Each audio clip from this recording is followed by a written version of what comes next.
মই আপোনালোকক জনাবলৈ পাই অতি আনন্দিত যে অহা 22 তাৰিখে তেখেতে ভাৰতীয় জনতা পাৰ্টিত আনুষ্ঠানিকভাৱে যোগদান কৰিব।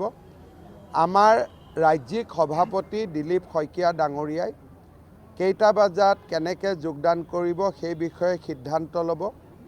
ভূপেন বৰা ডাঙৰীয়াৰ লগত তেখেতৰ সতীৰ্থ বহুকেইজন কংগ্ৰেছৰ নেতা কৰ্মীয়ে গুৱাহাটীত ভূপেন বৰা ডাঙৰীয়াৰ লগত যোগদান কৰিব আৰু লখিমপুৰ জিলাতো তেখেতৰ উদ্যোগত এটা যোগদান সমাৰোহ হ'ব, য'ত নেকি লখিমপুৰ, ৰঙানদী, বিহপুৰীয়া, নাওবৈচা আদিৰ যিখিনি আমাৰ কংগ্ৰেছৰ কৰ্মী আছে, কাৰ্যকৰ্তা আছে, নেতা আছে, তেওঁলোকেও ভূপেন বৰা ডাঙৰীয়াৰ লগত যোগদান কৰিব।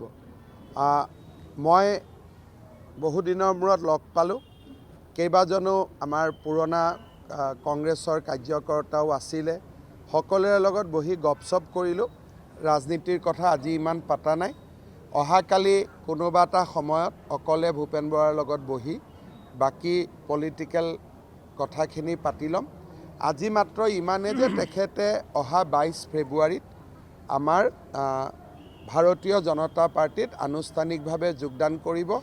সময় আদি দিলীপ শইকীয়া ডাঙৰীয়াই আপোনালোকক অৱগত কৰিব।